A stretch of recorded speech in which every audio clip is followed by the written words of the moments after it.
Bom dia, Leonor. Obrigado por teres aceito o convite de vir aqui à Faculdade de Educação e participar no XIAM e discutir com os alunos também da pós-graduação.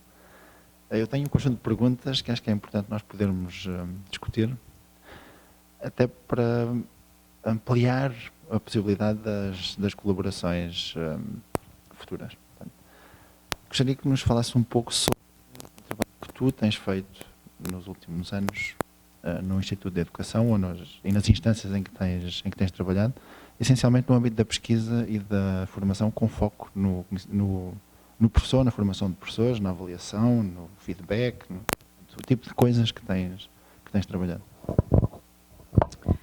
Bom dia, Miguel. Eu também queria começar por agradecer o convite que me foi feito e que tenho imenso prazer de estar aqui e de poder participar neste encontro. Me parece um encontro muito interessante.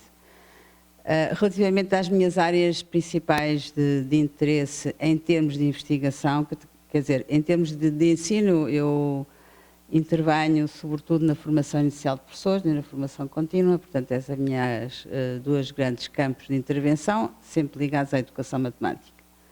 Mas em termos de investigação ou de pesquisa, de facto, a minha área privilegiada tem sido a avaliação das aprendizagens, mas muito direcionada para a dimensão da avaliação que é pensada para ajudar a aprender, portanto, que os alunos consigam progredir na sua aprendizagem através desta estratégia avaliativa e não tanto a avaliação no sentido sumativo de classificação, não é que ela também não seja importante, mas não é de facto a minha área principal de interesse.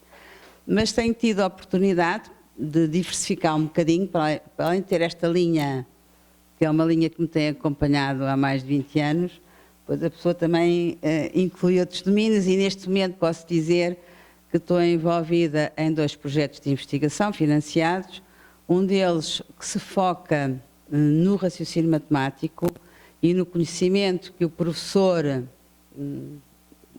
deverá ter para propiciar contextos de aprendizagem que promovam o raciocínio matemático dos alunos. Portanto, a área está sempre ligada ao professor, não é? O meu objeto de investigação está sempre relacionado com o professor, mas tem várias dimensões.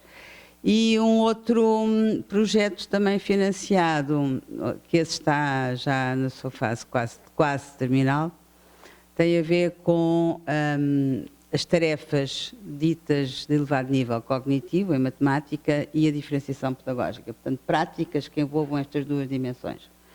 E pronto, é o que eu posso dizer de uma forma muito breve. Obrigado, Leonor.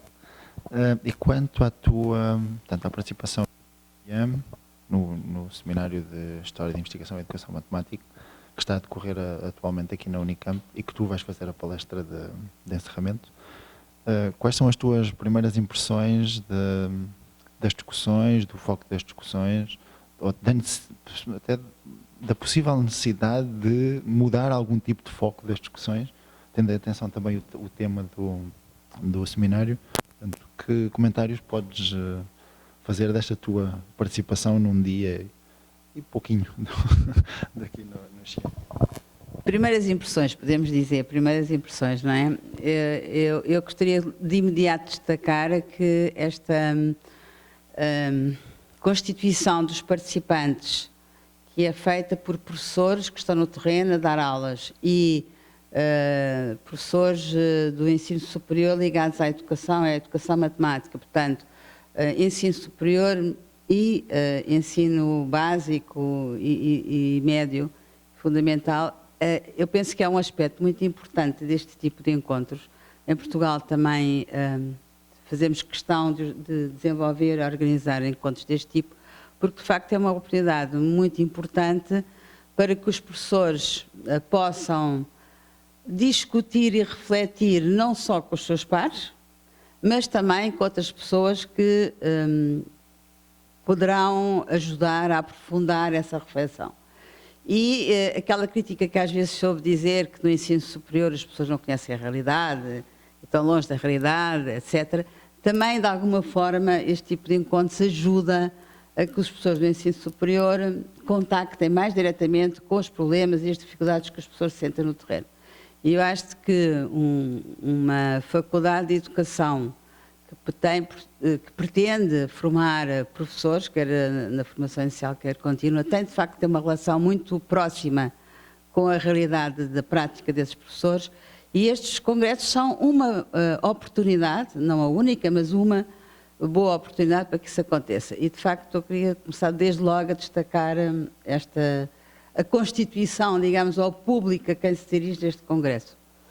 Por outro lado, e também em relação a primeiras impressões, pareceu-me uma organização interessante, porque tem momentos plenários, momentos que digamos semiplenários, portanto, onde há questões em paralelo, mas em número diminuto, não é?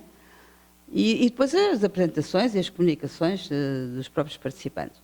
E, portanto, parece-me que é uma metodologia de organização de encontro com quem eu me identifico bastante e que me pareceu interessante, e naquilo que eu pude participar ontem, considerei algumas discussões bem interessantes, não direi todas, mas algumas bastante interessantes, e um ambiente muito desculpa, um ambiente muito à vontade, isto é, as pessoas sentiam-se livres de dizer o que pensavam e questionar e refletir em conjunto com os outros, e isso me pareceu-me também muito positivo. Tá bom. Há pouco comentaste a questão do trabalho que fazes na formação de professores. Eu tenho uma questão relacionada com os princípios ou o modelo de uma formação de professores que seja, entre aspas, ideal.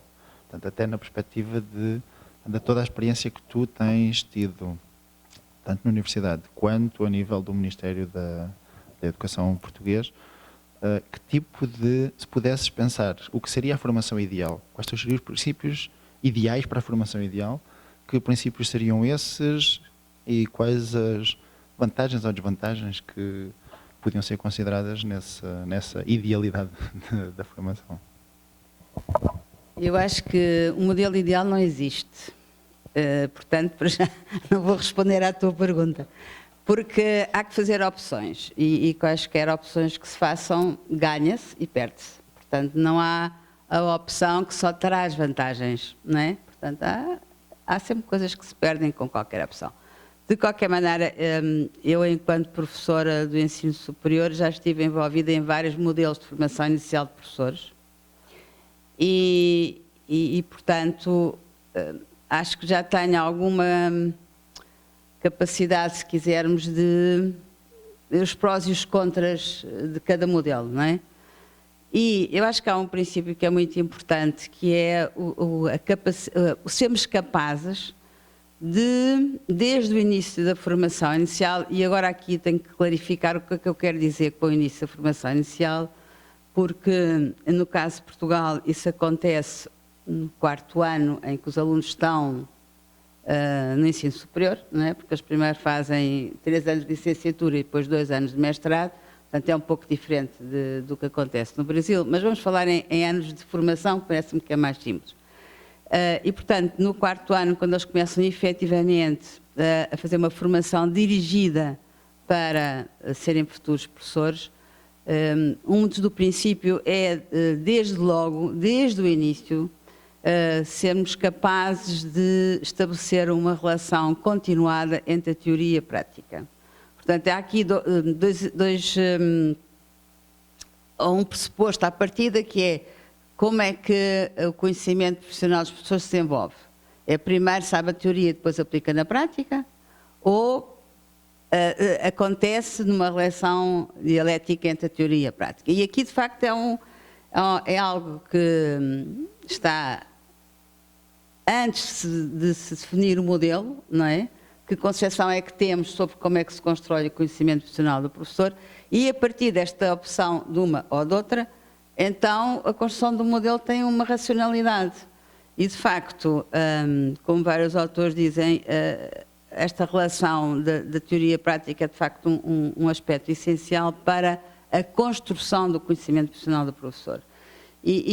Portanto, assumindo isto, acho que a ida ao terreno, a ida à escola dos futuros professores deve ser feita de forma progressiva, mas logo iniciada no início do 4º ano.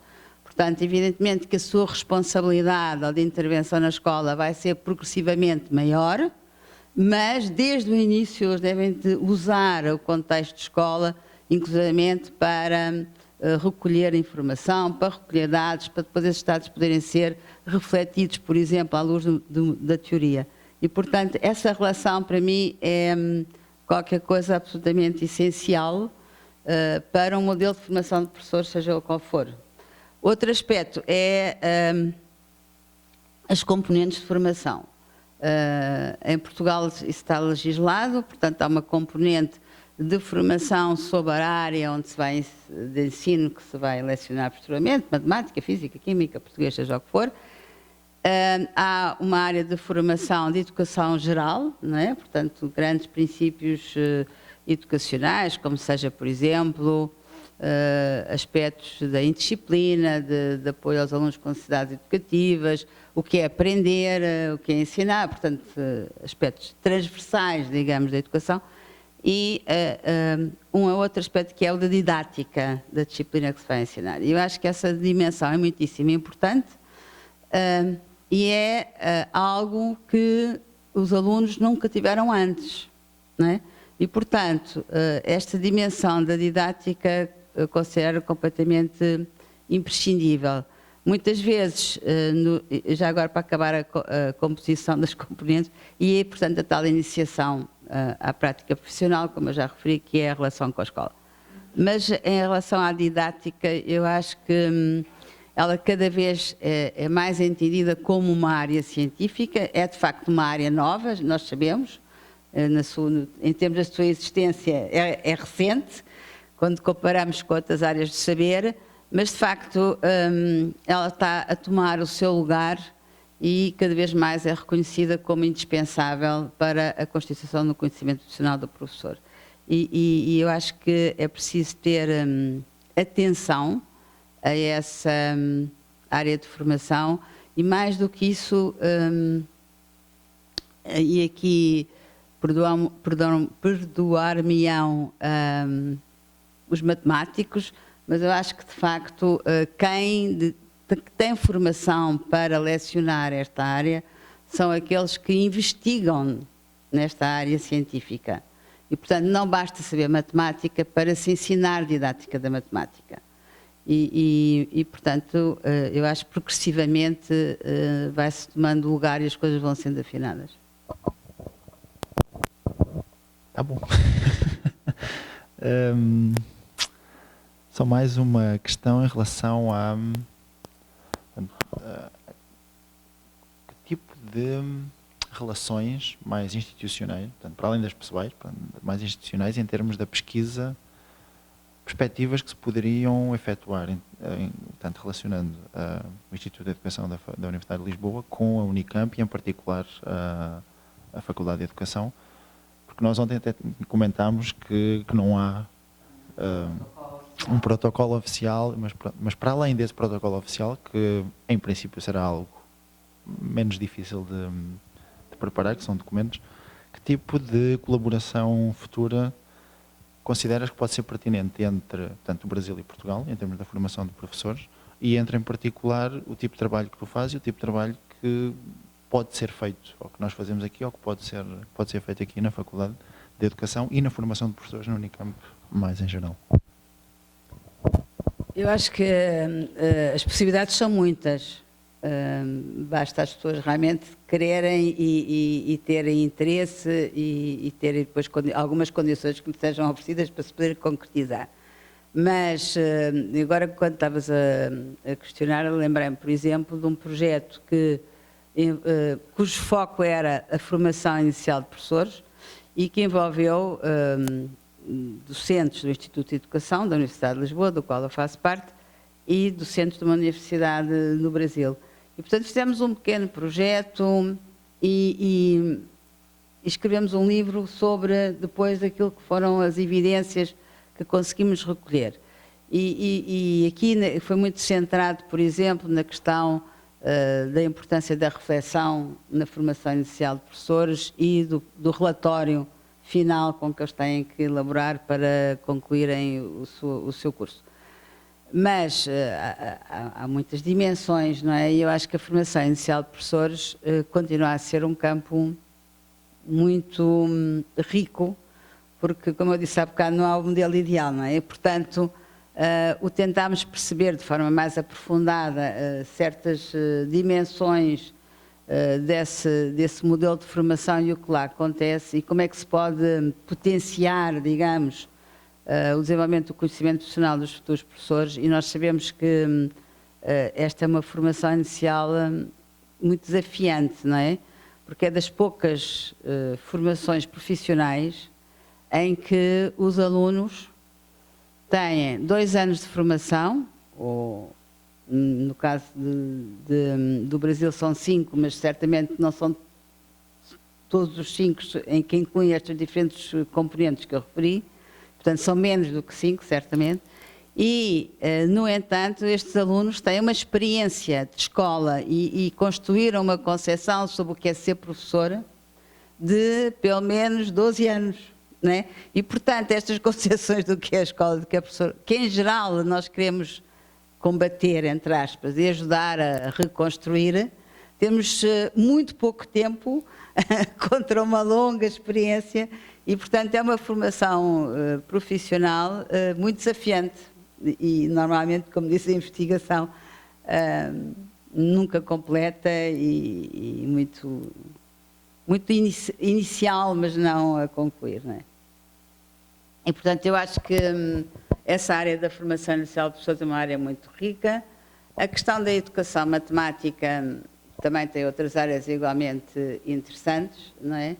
E mesmo a formação contínua, porque há coisas que de facto são transversais e há temáticas que podem ser tanto aplicadas na formação inicial como na formação contínua, com as suas adaptações, obviamente, à especificidade. Portanto, o que eu queria dizer em síntese é que eu acho que há muita temática que pode ser, pode constituir um ponto de interesse comum, há que pensar como fazer. Mas estamos abertos, como certamente vocês também estarão. Okay. Obrigado, Leonor, e vamos ficar à espera da tua plenária. Okay. Que certamente será bastante instigadora para a discussão e para a reflexão e para a necessidade da relação entre a teoria, a prática e o conhecimento, a avaliação. Obrigado por estares aqui. Obrigado.